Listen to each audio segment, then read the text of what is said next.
സുവിശേഷ വേലക്കാരൻ ദൈവവചനത്തിൻ്റെ വിത്ത് വിതയ്ക്കുന്ന കൃഷിക്കാരനാണ്. എന്നാൽ അക്ഷരാർത്ഥത്തിൽ തന്നെ ഒരു കൃഷിക്കാരൻ ജന്മസിദ്ധമായി കിട്ടിയ, തൻ്റെ പിതാവിൽ നിന്ന് പകർന്നു കിട്ടിയ പാടത്ത് നെല്ല് വിതച്ച് കൃഷി ചെയ്ത് അതോടൊപ്പം തന്നെ ദൈവവചനമാകുന്ന വിത്ത് അനേകരുടെ ഹൃദയങ്ങളിലേക്ക് വിതയ്ക്കുകയും ചെയ്യുന്ന ഒരു ശുശ്രൂഷകനെ ഇന്ന് നമ്മൾ തീപിടിച്ചവരിൽ പരിചയപ്പെടുകയാണ്. ബ്രദർ ബാബു നീലൻ, അങ്കമാലി കറുകുറ്റി സ്വദേശി. ബ്രദറെ, സ്വാഗതം. അങ്ങൊരു കൃഷിക്കാരൻ എന്നുള്ള നിലയിലാണ് ഇപ്പോൾ ഈ സോഷ്യൽ മീഡിയയിലൂടെയൊക്കെ കൂടുതലായിട്ടും അറിയപ്പെടുന്നത്. പല വിധത്തിലുള്ള കൃഷികളൊക്കെ ചെയ്ത് അങ്ങ് വളരെ പ്രശസ്തനായിരിക്കുക. എന്താണ് ഈ കൃഷി ചെയ്യാനുള്ള പ്രചോദനം എന്തായിരുന്നു? അത് ഈ ലോക്ക്ഡൗണിൻ്റെ സമയത്ത് മറ്റ് ശുശ്രൂഷകളൊന്നും ഇല്ലാതിരുന്നത് കൊണ്ട് ആരംഭിച്ചതാണോ, അതോ അങ്ങൊരു പാരമ്പര്യമായിട്ട് തന്നെ കൃഷി ചെയ്യുന്ന വ്യക്തിയെ അങ്ങനെയുള്ള കുടുംബത്തിൽ നിന്ന് വന്നയാളാണോ? കൃഷി ഞാൻ കണ്ടു വളർന്ന ഒരാളാണ്. അതായത് എൻ്റെ വീടൊരു പാടത്തിന് നടുക്കാണ്. എൻ്റെ അപ്പൻ നല്ലൊരു കൂലിപ്പണിക്കാരനാണ്. അപ്പൻ കൃഷി ചെയ്യുന്നതൊക്കെ, പണി ചെയ്യുന്നതൊക്കെ കണ്ട് ചെറുതിലേ വളർന്ന ഒരാളാണ് ഞാൻ. പിന്നെ അതിനോടൊന്നും താല്പര്യമൊന്നും ഉണ്ടായിരുന്നില്ല ആ കാലഘട്ടത്തിലൊക്കെ. പക്ഷേ വളർന്ന് വലുതായി കുറച്ച് കഴിഞ്ഞപ്പോഴാണ് ഞങ്ങളുടെ നാട്ടിൽ തരിച്ചെടുക്കുന്ന സ്ഥലങ്ങളൊക്കെ കണ്ട്, അപ്പോൾ അതിനകത്തൊരു നന്മയുണ്ടെന്ന് മനസ്സിലാക്കിയതുകൊണ്ടാണ്. കാരണം ഈശോ ഇങ്ങനെയാണ് പറയുന്നത്, സ്വർഗ്ഗം എൻ്റെ സിംഹാസനം, ഭൂമി എൻ്റെ പാദപീഠം. ഈ ഭൂമിയെ പച്ചപിടിപ്പിക്കുന്നത് ഒരു സുവിശേഷകൻ്റെ ധർമ്മമാണെന്നുള്ളൊരു ബോധ്യം. അതുകൊണ്ട് തന്നെ എനിക്ക് യാത്ര ചെയ്യുന്ന സമയത്ത് കാണുമ്പോൾ വയലേലകളൊക്കെ ഇങ്ങനെ തരിച്ച് കിടക്കുന്നത് കാണുമ്പോൾ ഭയങ്കര വിഷമമാണ്. ഒരു നാടിൻ്റെ നന്മയാണല്ലോ പച്ചപ്പ് നഷ്ടപ്പെടുന്ന ഒരവസ്ഥ. അങ്ങനെയാണ് കൃഷിയിലേക്ക് ഞങ്ങളുടെ നാട്ടിൽ തരിച്ചെടുക്കുന്ന സ്ഥലം, ഞങ്ങളുടെ സ്വന്തം സ്ഥലമല്ല, തരിച്ചെടുക്കുന്ന സ്ഥലങ്ങൾ പഞ്ചായത്തിൻ്റെയും കൃഷിഭവൻ്റെയും വില്ലേജിൻ്റെയൊക്കെ പെർമിഷനോടുകൂടി നമ്മൾ കൃഷി ആരംഭിച്ചത്. ഞാൻ ലോക്ക്ഡൗണിൻ്റെ സമയത്ത് തുടങ്ങിയതല്ല, ശുശ്രൂഷ ചെയ്തുകൊണ്ടിരിക്കുമ്പോഴും ഞാൻ ഈ കൃഷി കാര്യങ്ങളൊക്കെ ഞാൻ ചെയ്യുന്നുണ്ടായിരുന്നു. അന്ന് പലരും എന്നെ നിരുത്സാഹപ്പെടുത്തിയിട്ടുണ്ട്, കൃഷി ചെയ്യരുത്, ഒരു സുവിശേഷ വേല തന്നെ ചെയ്യണം എന്ന് പറഞ്ഞ് നിരുത്സാഹപ്പെടുത്തിയിട്ടുണ്ട്. പക്ഷേ എന്നാലും എൻ്റെ ഉള്ളിൽ രക്തത്തിൽ അലിഞ്ഞു കിടക്കുന്ന കാര്യമാണ് ഈ കൃഷി എന്നുള്ളത്. കാരണം ഞാൻ മണ്ണിൽ ജോലി ചെയ്ത ഒരു അപ്പൻ്റെ മകനായതുകൊണ്ട് തന്നെ ആ വിയർപ്പിൻ്റെ അംശമൊക്കെ എൻ്റെ ശരീരത്തിലുമുണ്ട്. എൻ്റെ അപ്പൻ്റെ രക്തത്തിലുണ്ടായിരുന്ന കൃഷിയോടുള്ള ആ ഒരു ഒടുങ്ങാത്ത ദാഹവും എൻ്റെ രക്തത്തിലുണ്ട്. അതുകൊണ്ടാണ് ഞാൻ ഇങ്ങനെ കൃഷിയിലേക്ക് ഇറങ്ങിയത്. ഞാനൊരു 8 വർഷത്തോളമായി നെൽകൃഷിയാണ് കൂടുതൽ ഞാൻ ചെയ്യുന്നത്. കൃഷി പൊതുവെ നഷ്ടത്തിലാണെന്നാണ് സാധാരണയായി പറഞ്ഞു കേൾക്കാറുള്ളത്. അങ്ങയുടെ കൃഷി നഷ്ടത്തിലാണോ അതോ ലാഭത്തിലാണോ? കൃഷി ഒരിക്കലും എനിക്ക് ഇത്രയും കാലം നമ്മൾ ചെയ്തിട്ട് ഒരു ലാഭം എന്ന് പറയാൻ പറ്റില്ല. പക്ഷേ ചെയ്യാനായിട്ട് ഭയങ്കര ആഗ്രഹം. കടം കൊടുത്താണെങ്കിലും കടം മേടിച്ചിട്ടാണെങ്കിലും ഞാൻ ചെയ്യുന്നുണ്ട്. പക്ഷേ ഞാൻ കൃഷി ചെയ്യുന്ന സമയത്ത് ഞാൻ ഈ ധ്യാനാനുഭവത്തിൽ അല്ലെങ്കിൽ ശുശ്രൂഷ രംഗത്ത് ഉള്ളത് കൊണ്ടാണെന്ന് എനിക്ക് തോന്നുന്നു. പലപ്പോഴും എൻ്റെ അടുത്ത് കൃഷി പണിക്ക് വരാനായിട്ട്, കൂടുതൽ പണി ഞാനും എൻ്റെ ചേച്ചിയൊക്കെ കൂടെയാണ് ചെയ്യുന്നത്. പക്ഷേ എൻ്റെ അടുത്ത് ഞങ്ങൾക്ക് പറ്റാത്തതാകുമ്പോൾ ഞാൻ ആരെങ്കിലുമൊക്കെ വിളിക്കും. അപ്പോൾ വരാൻ ആൾക്കാർക്ക് ഭയങ്കര താല്പര്യമാണ്. എന്താണെന്ന് വെച്ചാൽ എന്നിൽ ക്രിസ്തു ഇട്ടിരിക്കുന്ന സ്നേഹത്തിൻ്റെ വ്യക്തിയുണ്ട്. അപ്പോൾ ഞാൻ ഈ പണിക്കാരോട് കാണിക്കുന്നൊരു സ്നേഹം, വാത്സല്യം, മുതിർന്ന നമ്മളൊക്കെ സീനിയറായിട്ടുള്ള ചേട്ടന്മാരൊക്കെ നമ്മുടെ കൂടെ പണിക്ക് വരും. പക്ഷെ അവർക്ക് കൊടുക്കുന്ന ഒരു ദൈവസ്നേഹത്തിൻ്റെ ഒരു സാധനമുണ്ട് സംസാരത്തിലൂടെ. അവരിപ്പോൾ അല്പം ടയേർഡാണെന്ന് പറഞ്ഞാൽ നമ്മൾ സാരമില്ല, കയറി നിൽക്കാം, അല്പം വിശ്രമിക്കാം. അപ്പോൾ അവിടെ ഒരു ആധ്യാത്മികത നടക്കുന്നുണ്ട്. അവർക്ക് വീണ്ടും വീണ്ടും എൻ്റെ അടുത്തേക്ക് ജോലിക്ക് വരാനായിട്ട് ഭയങ്കര താല്പര്യമുണ്ട്. പലരും കണ്ടിട്ടുണ്ട്, കൂലി കൊടുക്കുന്നുണ്ട് അവരെ ഷൗട്ട് ചെയ്യുക. പക്ഷേ ഞാൻ ക്രിസ്തുവിലായതുകൊണ്ട്, ക്രിസ്തുവാനുഭവത്തിലുള്ളതുകൊണ്ട് അവരുടെ അവശത മനസ്സിലാക്കാനും അവരെ സ്നേഹിക്കാനും ഒക്കെ ഒരു മനസ്സ് എനിക്ക് കിട്ടാറുണ്ട്. അതുപോലെ തന്നെ നമ്മൾ കൊടുക്കുന്ന ഒരു ചെറിയ ഒരു കൂലി, ഒരാളുടെ അടുപ്പ് പുകയുന്നത് കാണുമ്പോൾ മനുഷ്യനൊരു അന്നം കൂടി വേണമല്ലോ, ഭക്ഷണം കൂടി കഴിക്കാനുള്ള മനുഷ്യന് വേണമല്ലോ. അപ്പോൾ അത് കൊടുക്കാനായിട്ട് നമുക്ക് സാധിക്കുമ്പോൾ അതിനകത്തൊരു ആധ്യാത്മികത നമ്മൾ കാണുന്നുണ്ട്. അപ്പോൾ അതുകൊണ്ട് നമ്മൾ നഷ്ടപ്പെട്ടാലും മറ്റുള്ളവന് വേണ്ടിയിട്ട് എനിക്ക് എന്തെങ്കിലും ചെയ്യാൻ പറ്റുന്നുണ്ടല്ലോ എന്നുള്ളൊരു ഭയങ്കരമായിട്ടുള്ളൊരു ചിന്ത എന്നെ കൃഷി ചെയ്യിപ്പിക്കാനായിട്ട് ഉത്തേജിപ്പിക്കുന്നുണ്ട്. ഒരു ഹൈന്ദവ പശ്ചാത്തലത്തിൽ നിന്ന് ഈ ക്രിസ്തീയ വിശ്വാസത്തിലേക്ക് വരാനുള്ള കാരണം എന്തായിരുന്നു? അത് വളരെ ചെറുപ്പത്തിലേ വന്നതാണോ അതോ? ഞാൻ 1991 ആദ്യമായിട്ടൊരു ധ്യാനം കൂടുന്നത്. അതിനു മുമ്പ് ഞാൻ സാധാരണ ഒരു ഹൈന്ദവ വിശ്വാസിയെ പോലെ രാവിലെയും വൈകുന്നേരമൊക്കെ അമ്പലങ്ങളിൽ പോയി പ്രാർത്ഥിക്കുന്ന ഒരാളാണ്. പിന്നെ എങ്ങനെയാണ് ഇങ്ങനെ ഒരു വിശ്വാസത്തിലേക്ക് തിരിയാനുള്ള കാരണം എന്താ? 91 ഞാനിങ്ങനെ പ്രീഡിയിലേക്ക് തോറ്റ് ഇരിക്കുന്ന സമയം. അന്ന് വേറെ ഒരു പരിപാടിക്കും പോകാനില്ല. അപ്പോൾ ഞങ്ങളുടെ അവിടെ ഒരു പള്ളിയുണ്ട്. ആ പള്ളിയുടെ അവിടെ പോയിട്ട് ഞങ്ങൾ കുറച്ച് ചെറുപ്പക്കാരുണ്ട്. അപ്പോൾ അതിലൂടെ പോകുന്ന ആൾക്കാരെ, പ്രത്യേകിച്ച് പെൺകുട്ടികളൊക്കെ കളിയാക്കുക, അന്നത്തെ ആ ചെറുപ്പത്തിൻ്റേതായിട്ടുള്ളൊരു സാധനമൊക്കെ ഉണ്ടല്ലോ. അപ്പോൾ അതിന് വേണ്ടിയിട്ട് ഞങ്ങളവിടെ ഒത്തുകൂടും. അപ്പോൾ ഞങ്ങൾ ഒത്തുകൂടുന്ന സമയത്ത് ഞങ്ങളുടെ നാട്ടിലെ ഏറ്റവും ഉഴപ്പി കിടന്ന ഒരു കൂട്ടുകാരനുണ്ട്. ആളൊന്ന് മരിച്ചുപോയി, ഒരു ആക്സിഡൻറ്റ് മരിച്ചുപോയി. പോളച്ചൻ എന്നാണ് ആളുടെ പേര്. പോളച്ചൻ പള്ളിക്കകത്തിരുന്ന് പ്രാർത്ഥിക്കുക, മുട്ടുമേൽ നിന്ന് കരങ്ങൾ ഉയർത്തിപ്പിടിച്ച് പ്രാർത്ഥിക്കുക. അപ്പോൾ ഞങ്ങളത് ശ്രദ്ധിക്കാൻ തുടങ്ങി. പിന്നെ കുറച്ച് കഴിയുമ്പോൾ പോളച്ചൻ പുറത്തിറങ്ങി വന്നിട്ട് ഞങ്ങളോട് പറയാൻ തുടങ്ങി, ഒരു ധ്യാനത്തിന് പോകണം, നിങ്ങൾക്ക് വേണ്ടി ഞാൻ പ്രാർത്ഥിക്കുന്നുണ്ട് എന്നൊക്കെ പറയാൻ തുടങ്ങി. അപ്പോൾ ഞങ്ങളത് തള്ളിവിട്ടു. പിന്നെ അപ്പോൾ ഞങ്ങൾ വേട്ടപ്പട്ടിയെ പോലെ ഇങ്ങനെ പിന്നാലെ നടന്ന് ഒരു ധ്യാനം കൂടണം, പ്രാർത്ഥിക്കണം. ആ സമയത്ത് എൻ്റെ വീട്ടിൽ ഭയങ്കര ബഹളമൊക്കെ നടക്കുന്ന സമയം, അപ്പനും ഒക്കെ ആയിട്ട്. അപ്പം നന്നായിട്ട് മദ്യപിക്കുന്ന ഒരാളായിരുന്നു, ഇപ്പോൾ ഇല്ല. അപ്പോൾ ആ ഒരു പ്രശ്നങ്ങളൊക്കെ മാറിക്കിട്ടും, ഒരു ധ്യാനം കൂടാൻ പറയാം. അപ്പോൾ ഞാൻ അറിയാതെ പറഞ്ഞു പോയി, ശരി ഞാൻ വന്നേക്കാം. പിന്നെ അവൻ അതുമ്പോൾ കയറി പിടിച്ചു. പിന്നെ അതിന് ഫോളോ ചെയ്യാൻ തുടങ്ങി. ഇങ്ങനെ പിന്നാലെ നടന്ന് ധ്യാനം കൂടാം, നിൻ്റെ ഡേറ്റ് ആയി, നിൻ്റെ പേര് ഞാൻ രജിസ്റ്റർ ചെയ്തിട്ടുണ്ട്, നിൻ്റെ പൈസ എല്ലാം ഞാൻ എടുത്തോളാം എന്നൊക്കെ പറഞ്ഞ് അങ്ങനെ നിർബന്ധിച്ച് പിന്നാലെ നടന്ന് പിന്നെ അവനെ കാണാതെ വഴി മാറി നടക്കാൻ തുടങ്ങി. കാരണം കണ്ടു കഴിഞ്ഞാൽ ധ്യാനത്തെക്കുറിച്ചേ പറയുള്ളൂ. നമുക്കതിന് ശീലമില്ലാത്തതുകൊണ്ടാണ് ധ്യാനം കൂടി. പിന്നെ അങ്ങനെ വീട്ടുകാർ പറഞ്ഞു, നീ ഒരു പണി അവൻ്റെ ശല്യം തീർക്കാൻ വേണ്ടിയിട്ട് നീ ഒന്ന് പോ, ഒരു ധ്യാനം കൂടി ആഴ്ചത്തെ കാര്യമുള്ളൂ. അങ്ങനെ ഞാനിന്ന് ഇപ്പോഴും ഓർക്കുന്നത്, ഒരു ജൂൺ മാസത്തിലാണെന്ന്, മഴയുള്ളൊരു ദിവസം പോട്ടാശ്രമത്തിലേക്ക് അവൻ്റെ ഒരു കാലങ്കോടയുണ്ട്. ആ കാലങ്കോടയിൽ എന്നെ ചൂടിച്ച് പോട്ടാശ്രമത്തിലേക്ക് നടന്നു പോകാം. അവിടെ ചെന്ന് കിടക്കാനൊന്നും സ്ഥലം കിട്ടിയില്ല. ആദ്യത്തെ യോജന ധ്യാനമാണ് ഓലഷെട്ടിൽ, പോട്ടാശ്രമത്തിൻ്റെ ഇപ്പോഴിരിക്കുന്ന ഓഡിറ്റോറിയത്തിൽ പഴയ ഓലഷെട്ടിൽ. ആ ധ്യാനത്തിന് ഞാൻ ചെന്നിരുന്നു. എനിക്ക് ഒരു സ്റ്റെയർ കേസിൻ്റെ അടിയിലാണ് കിടക്കാനൊക്കെ ആയിട്ടുള്ളൊരു സ്ഥലം കിട്ടിയത്. വേറെ കിടക്കാനുള്ള സൗകര്യങ്ങളൊന്നും ഉണ്ടായിരുന്നില്ല. അങ്ങനെ ധ്യാനത്തിൻ്റെ സമയത്ത് എനിക്കൊന്നും മനസ്സിലായില്ല. ഞാൻ സാധാരണ ഒരാളുടെ കൈയും കെട്ടി ഞാൻ അങ്ങനെ ഇരുന്നു. പിന്നെ ഒരു ദിവസം കഴിഞ്ഞു, രണ്ടാമത്തെ ദിവസമൊക്കെ കടന്നു വന്നപ്പോഴേക്കും പാപത്തെക്കുറിച്ചുള്ള ക്ലാസ്സൊക്കെ കേൾക്കാൻ തുടങ്ങിയപ്പോൾ ശരിക്കും പറഞ്ഞാൽ എനിക്ക് എന്നെ തന്നെ തിരിച്ചറിയാൻ തുടങ്ങി. കാരണം മറ്റുള്ളവരുടെ മുമ്പിൽ ഞാൻ മാന്യതയുടെ ഒരു മുഖംമൂടി ആവരണം അണിഞ്ഞുകൊണ്ടാണ് നടന്നത്. അത്രയും നീചമായിട്ടൊരു അവസ്ഥ എൻ്റെ ഉള്ളിൽ ഒളിപ്പിച്ച് വെച്ചുകൊണ്ട് നയിച്ചുകൊണ്ടിരുന്ന ഒരു ജീവിതമായിരുന്നു എൻ്റേത്. പക്ഷേ ക്രിസ്തുവിൻ്റെ വചനം എന്നിലേക്ക് കടന്നു വരാൻ തുടങ്ങിയപ്പോൾ എനിക്ക് എന്നെ തന്നെ മനസ്സിലാക്കാൻ പറ്റി. പിന്നെ ഞാൻ എൻ്റെ ഈ ഉള്ളിൻ്റെ ഉള്ളിൽ അഴുക്ക് നിറഞ്ഞ ജീവിതാനുഭവത്തെ ഓർത്തുകൊണ്ട് ദൈവത്തോട് കരഞ്ഞ് പ്രാർത്ഥിച്ചു. ഒരു ഭയങ്കരമായിട്ടുള്ളൊരു മാറ്റം എന്നിൽ. ഞാൻ എൻ്റെ കണ്ണാടി കൊണ്ടുണ്ടായിരുന്നു. കണ്ണാടിയിൽ നോക്കിയ സമയത്ത് ഭയങ്കരമായിട്ടുള്ള പ്രകാശരൂപമായാണ് എൻ്റെ മുഖത്ത് എനിക്ക് റിഫ്ലക്റ്റ് ചെയ്ത് എനിക്ക് കാണാൻ പറ്റി. അതുമാത്രമല്ല, അന്ന് രാത്രിയിൽ എൻ്റെ രാത്രി അഭിഷേക പ്രാർത്ഥനയുടെ സമയത്ത് ഞാനൊരു സ്വപ്നം കണ്ടു. സ്വപ്നം ഇതായിരുന്നു, എൻ്റെ വീട് അന്നൊരു ഓലവീടായിരുന്നു, ചുറ്റും പാടം. ഈ പാടത്തിന് മുകളിലൂടെ, എൻ്റെ വീടിൻ്റെ മുകളിലൂടെ മുകളിലൂടെ ഇങ്ങനെ പറന്നു പോകുന്ന സമയത്ത് വീട്ടിലുള്ളവരൊക്കെ വിളിക്കുന്നത്, ബാബു നീ വാ വാ വാ എന്ന് പറഞ്ഞ് വിളിക്കുന്നുണ്ട്. പെട്ടെന്ന് എഴുന്നേറ്റ് ചാടി എഴുന്നിട്ട് എനിക്ക് എൻ്റെ അയൽവക്കത്തുള്ളൊരു വല്യമ്മ തന്നൊരു ബൈബിളുണ്ടായിരുന്നു. ബൈബിൾ എടുത്ത് വായിച്ചു. കുറിന്തോസ്യ ലേഖനത്തിൽ വിഗ്രഹാർപ്പിത ഭക്ഷണം എന്ന് പറഞ്ഞുള്ള ഭാഗമാണ് എനിക്ക് കിട്ടിയത്. എനിക്കതൊന്നും മനസ്സിലായില്ല അന്ന്. പക്ഷേ ഇന്ന് ഞാൻ മനസ്സിലാക്കുന്നു, ആ ഒരു കർത്താവിൻ്റെ തിരഞ്ഞെടുപ്പിൻ്റെ അന്ന് എന്നെ തിരഞ്ഞെടുത്തതിൻ്റെ ആ ഒരു അടയാളമായിട്ടാണ് ആ സ്വപ്നത്തിൽ ഞാൻ കണ്ടത്. എൻ്റെ വീട്ടിൽ ഞാൻ മാത്രമേ വിശ്വാസത്തിലേക്ക് വന്നിട്ടുള്ളൂ. യേശുവിൽ വിശ്വസിക്കാൻ ഞാൻ മാത്രമേ ഉള്ളൂ. ബാക്കിയുള്ള അപ്പനും അമ്മയൊക്കെ അവരുടേതായിട്ടുള്ള വിശ്വാസം. ഈ വിശ്വാസത്തെ പ്രതി പിന്നീട് അങ്ങ് ഈ ധ്യാനമൊക്കെ കൂടി കഴിഞ്ഞ് വീട്ടിലേക്ക് ചെല്ലുമ്പോൾ സ്വാഭാവികമായിട്ടുള്ള പ്രാർത്ഥനയും കാര്യങ്ങളൊക്കെ തുടങ്ങി കാണുമല്ലോ. അപ്പോൾ വീട്ടിൽ നിന്നൊരു എതിർപ്പുകളൊക്കെ വരാൻ സാധാരണ സാഹചര്യം ഉണ്ടല്ലോ. ഞാൻ ആ സമയത്ത് പ്രാർത്ഥിക്കാനായിട്ടൊന്ന് തീരുമാനത്തോടു കൂടി അല്ല വീട്ടിലേക്ക് വരുന്നത്. പ്രശ്നം മാറാൻ വേണ്ടിയിട്ടാണ് ധ്യാനം കൂടാൻ പോയതെങ്കിൽ വീട്ടിലെ പ്രശ്നങ്ങൾ, പക്ഷേ അതിന് ശേഷമാണ് പ്രശ്നങ്ങൾ രൂക്ഷമായെന്ന് പറയാം.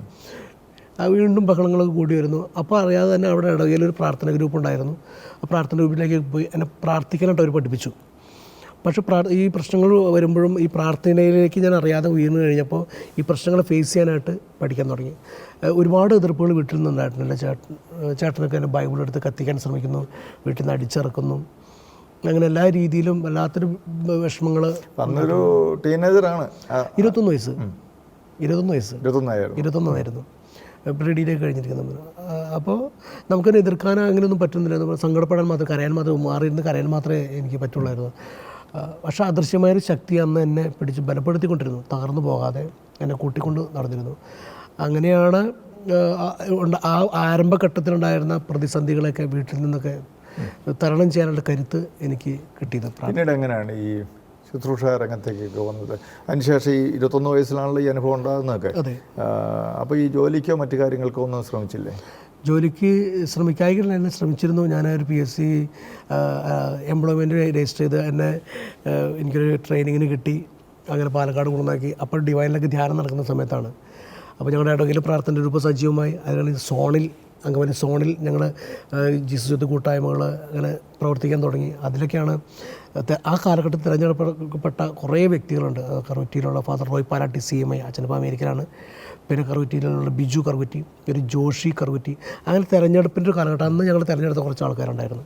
അപ്പോൾ അങ്ങനെ ഈ ശുശ്രൂഷയിൽ നിന്ന് ഇങ്ങനെ ശുശ്രൂഷയുടെ ഓരോ പടിപടിയായിട്ട് കർത്താവിനെ വളർത്തുന്ന സമയത്ത് എൻ്റെ മനസ്സ് അങ്ങനെയാണ് 94 ഡിവൈനിലൊരു കുട്ടികളുടെ ധ്യാനങ്ങളൊക്കെ ആയിട്ട് ബന്ധപ്പെട്ട് ഡിവൈനിലേക്ക് നമ്മൾ മാറുന്നത്, കോട്ടയം ക്രിസ്ത്യനോടുമായിട്ട് ബന്ധപ്പെട്ട്. അപ്പോൾ ഞാനങ്ങനെ പാലക്കാട് അതിനെ കൊണ്ടുവന്നാക്കി. പിന്നെ അവിടെ നിന്ന് ഒരാഴ്ച ജോലി ചെയ്ത് കഴിയുമ്പോൾ എനിക്ക് തോന്നി എനിക്ക് പറ്റണില്ല നിൽക്കാനായിട്ട്. ഞാൻ നേരെ വന്ന് വീണ്ടും ശുശ്രൂഷയിലേക്ക് ചാടുകയാണ്. പിന്നെ ആ ഒഴുക്കിനന്തരിച്ച വർഷം 91 തുടങ്ങി ഇന്ന് വരെ കർത്താവിൻ്റെ ശുശ്രൂഷ വയൽ തന്നെയാണ് നിന്നത്. പക്ഷെ പലപ്പോഴും ജോലിക്ക് വേണ്ടി പരിശ്രമിച്ചിട്ട് പോലും എനിക്ക് കുറേ കാര്യങ്ങളൊക്കെ ഞാൻ പോയിട്ടുണ്ട്, കുറേ ജോലി ചെയ്യാനായിട്ട് പരിശ്രമിച്ചിട്ടുണ്ട്. പക്ഷേ 2 വർഷം ഗൾഫിൽ ജോലി പോയി. ശരിക്കും പറഞ്ഞാൽ നാട് കടത്തിയത് അവിടെ നിന്ന്. കാരണം നമ്മളിങ്ങനെ ഫുൾ ടൈം ശുശ്രൂഷയുടെ ഉത്തരവാദിത്തങ്ങളൊന്നും നോക്കാതെ ശുശ്രൂഷ, കാരണം അന്ന് കാലഘട്ടത്തിൽ വെച്ചാൽ സ്റ്റേജ് ടു സ്റ്റേജ് ശുശ്രൂഷകൾ, വീട്ടിൽ നിൽക്കാൻ നേരമില്ല, വീട്ടിലില്ല, നാട്ടിലില്ല. അപ്പോൾ ഇങ്ങനെ ശുശ്രൂഷയ്ക്ക് പോകുന്നത് നാട് കടത്തിയതാണ് എന്നെ. അവിടെ ചെന്നിട്ട് എനിക്ക് പറ്റണില്ല. കാരണം നമ്മുടെ മനസ്സ് മുഴുവൻ കിടക്കുന്നത് കുട്ടികളുടെ ഇടയിൽ. കുട്ടികളുടെ മിനിസ്ട്രിയാണ് ഞാൻ ചെയ്ത് എനിക്ക് കിട്ടിയിരിക്കുന്നൊരു മിനിസ്ട്രി. കുട്ടികളെക്കുറിച്ചുള്ള ചിന്തകളും പ്രാർത്ഥനകളൊക്കെയാണ്. അങ്ങനെ ആണ് ദുബായിക്ക് പോന്നു. അവിടെ ചെന്ന് 2 വർഷം അവിടെ ജോലി ചെയ്തു. അവിടെ ചെന്നിട്ട് എനിക്ക് പറ്റണില്ല.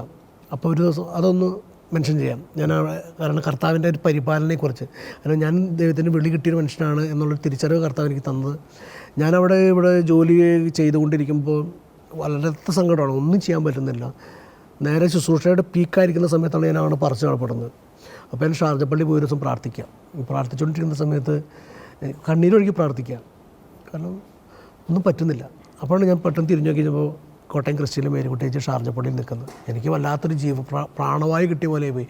കാരണം നമുക്ക് ആരുമില്ലാതെ ആരുമില്ലാതെ വിഷമിച്ച് നിൽക്കുന്ന ഒരു കച്ചി തുരുമ്പെന്ന പോലെ ഒരാൾ നിൽക്കുക. ഓടിച്ചെന്നു.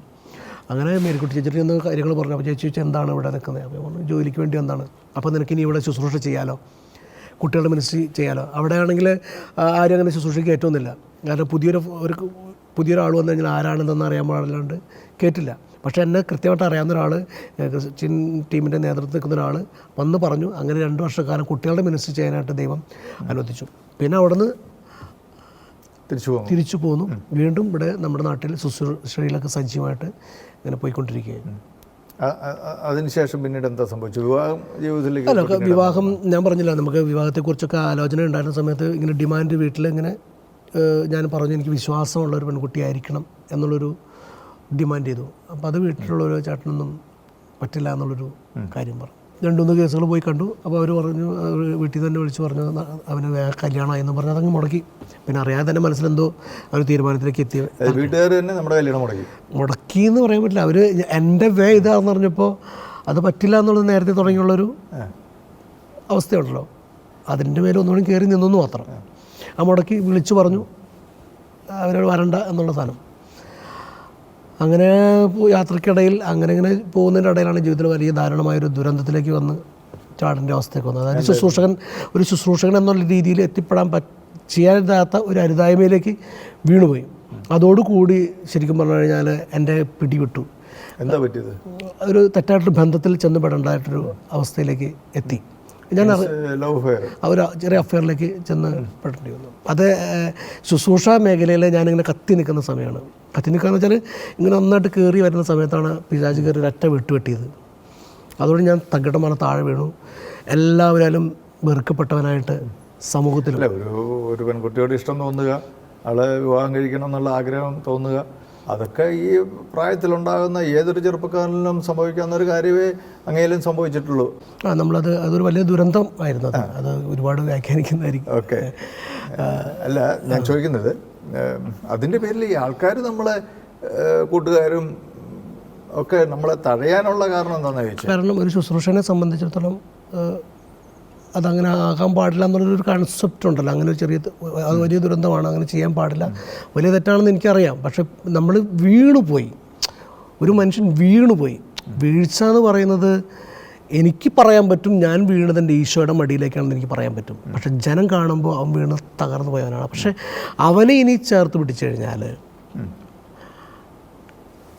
ഒരു പാപിയെ കുഴപ്പമുണ്ടെന്ന് വെച്ചാൽ ഞാൻ ചെളി കിടക്കുന്ന എന്നെ ചേർത്ത് പിടിച്ചു കഴിഞ്ഞാൽ ബ്രദറിൻ്റെ ശരീരത്തിൽ ചെളി പടരും. സേഫ് സോണിൽ നിൽക്കുന്ന ബ്രദറിനെ സംബന്ധിച്ചിടത്തോളം അത് വല്ലാത്തൊരു മുന്നോട്ടുള്ള യാത്രയിൽ അത് ഭയങ്കര പക്ഷെ അത് ക്രിസ്തുവിന്റെ കാഴ്ചപ്പാടല്ലല്ലോ. ക്രിസ്തുവിൻ്റെ കാഴ്ചപ്പാടല്ലാന്ന് ക്രിസ്തു പാപികളെയും വീണവനെയും തകർന്നവനെയും ഒക്കെ ചേർത്ത് പിടിച്ച് ഒരുപാട് ചെളി പറ്റിയവനല്ലേ. ഈശോ അതുകൊണ്ടാണല്ലോ പറഞ്ഞത്, ഞാൻ വന്നിരിക്കുന്നത് നീതിമാന്മാരെ തേടിയില്ല പാപികളെ തേടിയാണ്. പാപികൾക്ക് വേണ്ടിയിട്ടുള്ള അടയ്ക്കുന്ന കൂടാരമാണ് സഭ. അവർക്ക് വിശ്രമിക്കാനും ആശ്വാസം കണ്ടെത്താനും വേണ്ടിയിട്ടുള്ള ഇടമാണ് സഭ. നമ്മൾ എപ്പോഴും കൂട്ടുപിടിക്കുന്നവരെ വിശുദ്ധർക്ക് വേണ്ടിയിട്ടാണ്, വിശുദ്ധരെ ചേർത്ത് പിടിക്കണം. കാരണം കറയില്ല, ചെളിയില്ല, രക്തം മുറിവേറ്റ പാടുകളില്ല, വിശുദ്ധരായിട്ടുള്ള ആൾക്കാർ. പക്ഷേ ക്രിസ്തു പാപികളെ തേടിയും ബേശികളുടെ കൂടെ അവരെ ചെന്ന് ചേർത്ത് പിടിച്ച് അവരെ ആശ്വസിപ്പിച്ച് അവരെ തിരികെ കൊണ്ടുവരുന്നത് ക്രിസ്തുവിനെ നമ്മൾ മറന്നുപോയി. അതുകൊണ്ടാണ് നമ്മൾ ഈശോയെ പറഞ്ഞ് വ്യാഖ്യാനിച്ച് നമ്മൾ ഈശോനെ മനുഷ്യന് മനസ്സിലാക്കാൻ പറ്റാത്ത രീതിയിൽ അങ്ങ് വക്രീകരിച്ച് വെച്ചിരിക്കുകയാണ്. ക്രിസ്തുവിൻ്റെ സ്നേഹമുണ്ടോ, കരുണയുണ്ടോ? എനിക്ക് പലപ്പോഴും അതുകൊണ്ടാണ് ഞാൻ പറഞ്ഞില്ലേ, എല്ലാ രീതികളിലും നമ്മളെ ഞാൻ വീണവനെ ചവിട്ടി തേക്കുക എന്ന് പറയില്ലേ, വീണവൻ്റെ മേത്ത് ഒന്നുകൂടി കയറി നിന്നിട്ട് സുവിശേഷം പറയാ, എങ്ങനെയുണ്ടായിരിക്കും അവസ്ഥ? ഓക്കെ. പിന്നീട് എങ്ങനെയാണ് അങ്ങേക്ക് വീണ്ടും ഒരു വീണ്ടെടുപ്പ് സാധ്യമായത്? അങ്ങനെ തകർന്ന തരിപ്പണമായിട്ട് വീണ്ടും ഈ യാത്രയാണ്. കേരളം മുഴുവൻ അങ്ങോട്ടും ഇങ്ങോട്ടും യാത്രയാണ്. ഈ യാത്രക്കിടയിൽ എന്തിനു വേണ്ടി യാത്ര ചെയ്ത്? ഞങ്ങൾ ലക്ഷ്യമില്ല, കാരണം നാട്ടിൽ നിൽക്കാൻ പറ്റില്ല. അല്ലാത്ത രീതിയിൽ ഇങ്ങനെ അലച്ചിൽ ഭ്രാന്തനെ പോലെ അറിയണം. ഭക്ഷണമില്ല. കാരണം നമുക്കുണ്ടായിരുന്നൊരു ഗ്രിപ്പ് എന്ന് പറഞ്ഞാൽ ശുശ്രൂഷ വേദിയായിരുന്നു. അവിടെയാണ് ഞാൻ തകർന്നത്. അവിടെയാണ് എനിക്ക് അടി പതറിയത്. എനിക്ക് അപ്പോൾ നമ്മൾ ലക്ഷ്യമില്ലാതെ ഇങ്ങനെ ഭ്രാന്തനെ പോലെ അലയാണ്. അങ്ങനെ അലഞ്ഞാണ് ഒരു ധ്യാനാന്തരത്തിൽ ഈ യാത്ര പോകുന്ന സമയത്തൊക്കെ സംഭവിച്ചൊരു കാര്യമുണ്ട്. അതായത് ഞാൻ ഈ കേരളം മുഴുവൻ അങ്ങോട്ടും ഇങ്ങോട്ടും ഒരു ഭ്രാന്തനെ പോലെ അലയുന്ന സമയത്ത് ഞാൻ ധ്യാനം നടത്തിയ ഓരോ പള്ളികളുടെയും സ്കൂളിൻ്റെ മുമ്പിൽ കൂടെയാണ് യാത്ര. അപ്പോൾ കർത്താവ് എന്നെ ഓർമ്മിപ്പിക്കും, നിനക്ക് ഇവിടെ വെച്ച് ഞാനൊരു പാട്ട് തന്നിട്ടില്ലേ, ഞാൻ നിന്നെ അവിടെ വെച്ച് അനുഗ്രഹിച്ചിട്ടില്ലേ. അത് ഓർക്കുമ്പോൾ വല്ലാത്തൊരു ഫീലിംഗ്, ഭയങ്കര സങ്കടം വരും എനിക്ക്. കാരണം എൻ്റെ കർത്താവ് നയിച്ച വഴികളെ ഓർത്ത് എനിക്ക് അനുദപിക്കാനായിട്ടൊരു കർത്താവ്, എൻ്റെ വീഴ്ചകളും മറന്ന കർത്താവ് ഈ യാത്രക്കിടയിൽ എന്നെ അനുദപിക്കാനായിട്ടുള്ള അവസരം തരികയായിരുന്നു. അങ്ങനെയാണ് യാത്ര ചെയ്ത് ധ്യാനാന്തരം ചെന്ന് 2 ആഴ്ച അവിടെ ധ്യാനം കൂടുന്നു. എന്നിട്ട് മാനസാന്തരം എന്ന് പറയാൻ പറ്റും, 2 ആഴ്ച വിശ്രമിച്ചു എന്ന് വേണമെങ്കിൽ പറയാം. തിരിച്ചു വരുന്നു. പിന്നെ വീണ്ടും ഇങ്ങനെ ഒരു യാത്ര ചെയ്യുന്ന സമയത്താണ് ഒരു റെയിൽവേ സ്റ്റേഷനിൽ ഞാനിങ്ങനെ താടിയും മുടിയൊക്കെ വളർത്തി, അന്ന് മുടിയൊക്കെ ഉണ്ട്, ഒരു 10 വർഷം മുമ്പ് നടക്കുന്ന കാര്യത്തെക്കുറിച്ച് ഞാൻ പറയുന്നത്. തകർന്ന തരിപ്പണമായിട്ട് ഒരു ഭ്രാന്തനെ പോലെ റെയിൽവേ സ്റ്റേഷനിലിരിക്കുന്ന എൻ്റെ അടുത്ത് ഒരു ഈശോ അയച്ചൊരു ദൂതൻ കടന്നവരാണ് കൊച്ചിയിലെ ബോണി ചലാനം. നമുക്കറിയാം. പിന്നെ പുള്ളി നമ്മുടെ ഒരു ട്രെയിനിങ് പ്രോഗ്രാം കൂടിയിട്ടാണ് ശുശ്രൂഷയിലേക്ക് വരുന്നത്. ബോണി എൻ്റെ അടുത്ത് വന്നിട്ട് എൻ്റെ അടുത്ത് പറഞ്ഞു, വാച്ചേട്ടാ, ഇന്നും ഓർക്കുമ്പോൾ എനിക്ക് ആ സീൻ ഓർക്കുമ്പോൾ ഞാൻ പട്ടിണി കൊണ്ട് വിശന്നിങ്ങനെ തകർന്ന് ഭക്ഷണമില്ലെന്ന് തകർന്നിരിക്കുന്ന സമയത്തിന് ബോണി എന്നിട്ട് പറഞ്ഞത്, വാച്ചേട്ടാ സാരമില്ല, എൻ്റെ കൂടെ കുടിക്കുക. അങ്ങനെ ബോണിനെ ചേർത്ത് പിടിച്ചു. അതിനുശേഷം ബോണിയുടെ സ്പിരിച്വൽ ഫാദറോട് പറയുന്നു എന്നെക്കുറിച്ച്. അച്ഛനും നമ്മുടെ ഒരു ട്രെയിനിങ് കൂടിയ ഒരു അച്ഛനാണ്. അപ്പോൾ അച്ഛൻ സാരമില്ല, തെറ്റുപറ്റാത്ത ആർക്ക, അങ്ങനെ ആ ടീമിൽ ചെന്ന് പെടുന്നു. അങ്ങനെയാണ് വീണ്ടും ഒരു ഉയർത്തെഴുന്നേൽപ്പ് കർത്താവ്. അപ്പോഴും പാട്ട് പാടുമ്പോൾ, ഞാനൊരു പാട്ട് പാടുമ്പോൾ എൻ്റെ കണ്ണ് നിറയും. കാരണം ഇത്രയ്ക്ക് അയോഗ്യനായ എന്നെ ഈ ജനത്തിൻ്റെ മുമ്പിൽ തന്നെ കർത്താവ് കയറ്റി നിർത്തുന്നത്. കാരണം ഞാൻ അങ്ങനെ ബോണി ബ്രദറാണ് വാസ്തവത്തിൽ ക്രിസ്തുവിൻ്റെ സ്നേഹം എന്താണെന്ന് തീർച്ചയായിട്ടും ഒന്ന് പ്രവൃത്തിപഥത്തിൽ കൊണ്ടുവന്ന് തീർച്ചയായിട്ടും കാരണം ബോണിയുടെ ഒരു മനോഭാവം അതാണ്. ക്രിസ്തുവിൻ്റെ ഒരു തിരഞ്ഞെടുക്കപ്പെട്ട ഒരു ദേവദാസനാണ്. തകർന്നു പോയവനെ വീണ്ടും ചവിട്ടി കൂട്ടാതെ ചേർത്ത് നിർത്താം. ആ ചെളി ദേഹത്ത് പറ്റിയ പറ്റിക്കോട്ടെന്ന് പലരും ബോണിയുടെ ആ സമയത്ത് വിളിച്ചിട്ടുണ്ട്. ബോണി അവനെ സൃഷ്ടി വിളിക്കുന്ന ബാബുവിനെ ഇങ്ങനെ ഒരു അബദ്ധം പറ്റിക്കുന്ന ആളാണ്, ശ്രദ്ധിക്കണം. ബോണി അതൊന്നും കേൾക്കാതെ നമ്മളെ ചേർത്ത് നിർത്തി. എൻ്റെ ചരിത്രമുള്ള കറ പറ്റിയാലും എൻ്റെ ഒരു ആത്മാവ് അതാണല്ലോ മനുഷ്യൻ. ഈശോ ഒരു 99 വിട്ടിട്ടൊന്നിനെ തേടിപ്പോയതാണ്. ഇന്നത്തെ കാഴ്ചപ്പാട് നേരെ തിരിച്ചാണ്. 99 ഉണ്ടല്ലോ, ഒരെണ്ണം പോയാലും 99 ഉണ്ടല്ലോ എന്നുള്ള ആശ്വാസമാണ് നമുക്ക്. ഒരെണ്ണത്തിന് തേടി പോയ ക്രിസ്തുവിൻ്റെ മനോഭാവമൊക്കെ നമ്മൾ പലപ്പോഴും വിട്ടുപോകുന്നുണ്ട്. ആ ഒരു ബോണിയുടെ ടീമിലുള്ള പലരും ശ്രദ്ധിച്ചിട്ടുണ്ട്. ഒരു കഴിവുള്ള ആൾക്കാരൊന്നും, വലിയ കഴിവുള്ള ആൾക്കാരൊന്നുമല്ല, എല്ലാവരും ഇങ്ങനെ കഴിവില്ലാത്തവർ. ബോണി കൈപിടിച്ച് ഉയർത്തി. അതുകൊണ്ട് നമുക്ക് വീണ്ടും ഒരു വാസ്തവത്തിൽ ബോണിയിലൂടെ ക്രിസ്തു തന്നെയാണ്. തീർച്ചയായിട്ടും ഇന്ന് ഞാനത് തീർച്ചയായിട്ടും വീണ്ടും ശുശ്രൂഷകളിൽ സജീവമായ വീണ്ടും ശുശ്രൂഷയിൽ വന്നതിന് ശേഷമാണ് എനിക്ക് കൂടുതലൊരു അഭിഷേകത്തോടു കൂടി എനിക്ക് ജീവിതത്തിൽ ചില പാഠങ്ങൾ ഈശോനെ പഠിപ്പിച്ച കാലഘട്ടമായിരുന്നു അതൊക്കെ. അങ്ങനെ വീണ്ടും ശുശ്രൂഷയ്ക്ക് തിരിച്ചു വന്നതിന് ശേഷമാണ്, ആ തകർച്ചയിൽ നിന്നുള്ള ഉയർത്തെഴുന്നേൽപ്പിന് ശേഷമാണ് ഈശോ എനിക്ക് ശക്തമായിട്ടുള്ള അഭിഷേക പാട്ടുകൾ എനിക്ക് തന്നത്. പിന്നീട് അങ്ങ് എഴുതിയ പാട്ടുകളൊക്കെ വളരെ ശ്രദ്ധിക്കപ്പെട്ടല്ലോ. പ്രത്യേകിച്ച് ഒരു അമ്മേ അമ്മേ സഭയാം അമ്മേ എന്ന് തുടങ്ങുന്ന ഗാനം നമ്മുടെ ഷെക്കന ടെലിവിഷനിലൂടെയൊക്കെ എപ്പോഴും അത് സംപ്രേഷണം ചെയ്യുന്നുണ്ട്. അങ്ങനെയുള്ള മറ്റ് ചില പാട്ടുകൾ അത് ഈ അടുത്ത കാലത്ത് ശ്രദ്ധിക്കപ്പെട്ട 1-2 പാട്ടുകളുണ്ടായിരുന്നല്ലോ, അതൊന്ന് പറയാമോ അതേക്കുറിച്ച്? ഇതാണ് അമ്മയമ്മയാണ്. അതിനുശേഷം ഒരു ഞാൻ നിന്നെ അമ്മയമ്മ എന്നുള്ള പാട്ടാണ് എനിക്ക് ശരിക്കും പറഞ്ഞാൽ കർത്താവ് തന്നൊരു ഗിഫ്റ്റ്. കാരണം ഇത്രമാത്രം തകർന്നു പോയ എന്നിലൂടെ സഭയ്ക്ക് വേണ്ടി വീണ്ടും ഒരു പാട്ട്, സഭയ്ക്ക് വേണ്ടി പ്രശ്നം വരുമ്പോൾ പാടാണ്ട് ഒരു പാട്ട് തരാൻ വേണ്ടി ഈ മറ്റു വിജാതി മതത്തിൽ മറ്റു സമുദായത്തിൽ വളർന്ന എനിക്ക് കർത്താവ് എന്നെ അതിന് തിരഞ്ഞെടുത്തല്ലോ. പലപ്പോഴും കോട്ടയത്ത് ക്രിസ്ത്യനെ സന്തോഷമായിട്ട് പറയടൂ, ആ പാട്ടിന് മുകളിൽ വരാൻ വേറൊരു പാട്ട് വരാത്തതുകൊണ്ട് ആ പാട്ട് സഭയ്ക്കൊരു പ്രശ്നം വരുമ്പോൾ അത് പാടാൻ നമുക്ക് മാറ്റി വയ്ക്കാൻ വേറെ പാട്ടില്ല, മാറ്റി പാടാൻ.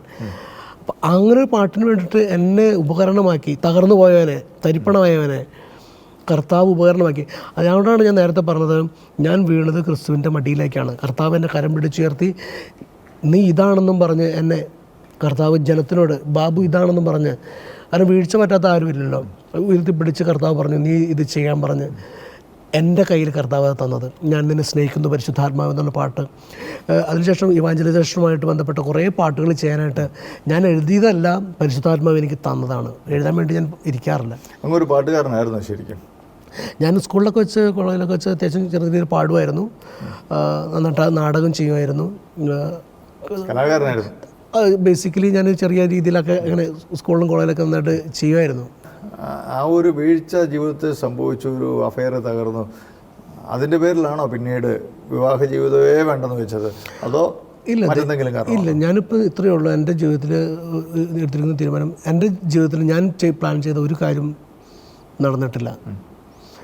പക്ഷേ ദൈവം പ്ലാൻ ചെയ്യുന്ന പല കാര്യങ്ങളും എല്ലാം സംഭവിക്കുന്നുണ്ട്. എൻ്റെ ഇഷ്ടമല്ല, ഈശോയുടെ ഇഷ്ടമാണ് എൻ്റെ ജീവിതം നിറവേറുന്നത്. ഇനി അങ്ങനെ എന്തെങ്കിലും സംഭവിക്കാൻ സമയമുണ്ടെങ്കിൽ സംഭവിക്കട്ടെ. പക്ഷേ അത് എന്നെ തളർത്തി കളയുന്നില്ല. എനിക്കിപ്പോൾ ഇത്രയേ ഉള്ളൂ, ഈശോയെ സ്നേഹിക്കണം, ശുശ്രൂഷയിൽ ആയിരിക്കുന്ന സമയത്ത് എന്തെങ്കിലും നന്മ, മറ്റുള്ളവർക്ക് നന്മ ചെയ്യണം, ശുശ്രൂഷ ചെയ്യണം. ഇതൊക്കെയാണ് ഇപ്പോഴും എൻ്റെ ആത്യന്തികമായിട്ടുള്ള ലക്ഷ്യം. കാരണം ഒരൊറ്റ ജീവിതമേ ഉള്ളൂ, അത് ഈശോന് വേണ്ടി ജീവിക്കുക. ബാബു എന്ന പേരിൻ്റെ കൂടെ ഈ നീലൻ എന്ന് ചേർത്തിരിക്കുന്നത് നിങ്ങളുടെ വല്ല കുടുംബ പേരോ അങ്ങനെ എന്തോ? അതിനൊന്നുമില്ല, അത് എൻ്റെ അപ്പൻ്റെ പേരാണ്. എൻ്റെ അപ്പൻ്റെ പേരാണ് നീലൻ എന്ന് പറയുന്നത്. കാരണം ചെറിയ ക്ലാസ്സിലൊക്കെ പഠിക്കുമ്പോൾ അപ്പൻ്റെ പേര് പറയാൻ എനിക്ക് ഭയങ്കര ലജ്ജയായിരുന്നു. കാരണം നീലൻ എന്ന് പറയുമ്പോൾ സാധാരണ താഴെക്കടയിലുള്ളൊരു ആളുടെ പേരല്ലേ. മറ്റുള്ള പിള്ളേരുടെ അപ്പൻ്റെ പേരെന്നൊക്കെ പറയുമ്പോൾ ഭയങ്കര ഗ്ലാമറുള്ള പേര്, ഭയങ്കര ഗ്ലാമറുള്ള പേര്. അപ്പോൾ എനിക്ക് ഭയങ്കര വിഷമം. പലപ്പോഴും ഞാൻ അപ്പൻ്റെ പേര് പറയുമ്പോൾ ഭയങ്കര വിഷമമാണ് എനിക്ക്. പിന്നീട് ക്രിസ്തുവിൻ്റെ സ്നേഹം അറിഞ്ഞപ്പോൾ അങ്ങേക്ക് മനസ്സിലായി അപ്പനിലൂടെയാണ് ദൈവം നമ്മുടെ ജീവിതത്തിൽ നമുക്കൊരു ജന്മം നൽകിയത് തന്നെ, കർത്താവിന് വേണ്ടി എന്തെങ്കിലുമൊക്കെ ചെയ്യാൻ കഴിയുന്നത് തന്നെ. അതുകൊണ്ട് തന്നെ അപ്പൻ്റെ പേര് ഒരു അഭിമാനമായിട്ട് കരുതി. ഞാൻ ക്രിസ്തുവിനെ അറിഞ്ഞതിന് ശേഷമാണ് പിന്നെ കുറേ കാലം ശേഷം എന്തെങ്കിലും പാട്ടൊക്കെ എഴുതാനൊക്കെ തുടങ്ങിയപ്പോഴാണ് ബോധപൂർവ്വം ബാബു നീലെന്ന് കൂട്ടിച്ചേർത്ത്. കാരണം അപ്പൻ ഉള്ളതുകൊണ്ടാണ് ഞാൻ. എത്രമാത്രം കുറവുണ്ടെന്ന് പറഞ്ഞാലും ആ അപ്പൻ്റെ മകനായിട്ടും ഈ അമ്മയുടെ മകനായിട്ടും, തങ്കമ്മ എന്ന് പറഞ്ഞ എൻ്റെ അമ്മയും നീലെന്ന് പറഞ്ഞ എൻ്റെ അപ്പനും ദൈവം നിയോഗിച്ച് അവരിലൂടെയാണ് ഈ ഭൂമിയിലും പറക്കാൻ ഇടയായത്. അവർക്ക് വിദ്യാഭ്യാസത്തിൻ്റെ പ്രശ്നങ്ങളുണ്ട്, കുറവുകളൊക്കെ ഉണ്ട്. പക്ഷെ എന്നാൽ പോലും ഇവരിൽ നിന്ന് ഈ ഭൂമിയിലേക്ക് ജനിക്കുവാനും ഈശോയ്ക്ക് വേണ്ടി ശുശ്രൂഷ ചെയ്യുവാനും, അതുകൊണ്ടാണല്ലോ ജർമ്മി പ്രവാചകനോടൊക്കെ പറഞ്ഞ ഒരു അമ്മയുടെ ഉദരത്തിലായിരിക്കുമ്പോൾ ഞാൻ ആ വീട്ടിൽ ജനിക്കണമെന്നും അവരുടെ മകനായിട്ട് ജനിക്കണമെന്നൊക്കെ ദൈവത്തിൻ്റെ നിയോഗമായിരുന്നു. അപ്പം ഈശോനെ അറിഞ്ഞു കഴിഞ്ഞപ്പോഴും എനിക്ക് കൂടുതൽ അവരെ സ്നേഹിക്കാൻ ഉത്തരവാദിത്വമുണ്ട്. പ്രഭാഷണ പുസ്തകത്തിലെ മാതാപിതാക്കന്മാരുടെ അനുഗ്രഹം മക്കളുടെ ഭവനത്തെ ബലവത്താക്കും. ഞാനും ആ വചനത്തിനോടൊക്കെ ഒരുപാട് സ്നേഹമാണ് എനിക്ക്. അപ്പോൾ അതുകൊണ്ട് തന്നെ മാതാപിതാക്കളെ എനിക്ക് സ്നേഹിക്കാനും. ഈ വിവാഹ ജീവിതം വേണ്ടെന്ന് വെച്ചതിൻ്റെ കാരണം എന്താ? വിവാഹം വേണ്ടെന്ന് വെച്ചിട്ടൊന്നുമില്ല നിലവിൽ.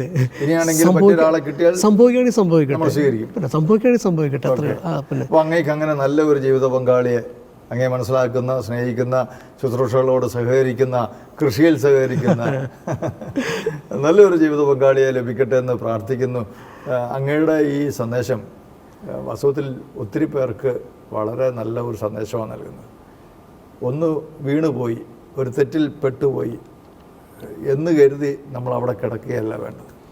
ആരെയെങ്കിലുമൊക്കെ കർത്താവ് അയക്കും, ഒരു ദൂതനെ അയക്കും. ബോണി ബ്രദറിനെ അങ്ങയുടെ ജീവിതത്തിലേക്ക് അയച്ചതുപോലെ തന്നെ കൈ പിടിച്ചെഴുന്നേൽക്കുക, കർത്താവിൻ്റെ കരം പിടിച്ചെന്നെ എഴുന്നേൽക്കുക, വീണ്ടും പഴയതിനേക്കാൾ ശക്തിയോടെ മുന്നോട്ട് പോവുക. ആരും ഒരിക്കലും എന്നേക്കുമായിട്ട് തകർന്ന് അവസാനിച്ച് പോകാനുള്ളവരല്ല. തീർച്ചയായിട്ടും നമ്മൾ അതാണ് പറയുന്നത്, നമുക്ക് ശുശ്രൂഷയുടെ തന്നെ സ്റ്റൈല് മാറേണ്ട സമയം കഴിഞ്ഞിരിക്കുന്നു. കാരണം നമ്മൾ ക്രിസ്തുവിനെ സ്റ്റേജിൽ നിന്ന് പ്രഘോഷിക്കുന്നതല്ല ശരിക്കും പറഞ്ഞു കഴിഞ്ഞാൽ ലൈഫ് കൊണ്ട് കാണിച്ചു കൊടുക്കാൻ പറ്റണം. അങ്ങേക്ക് നമ്മുടെ പ്രേക്ഷകരോട് പറയാനുള്ള കാര്യങ്ങൾ കൂടെ ഒന്ന് പറഞ്ഞാൽ.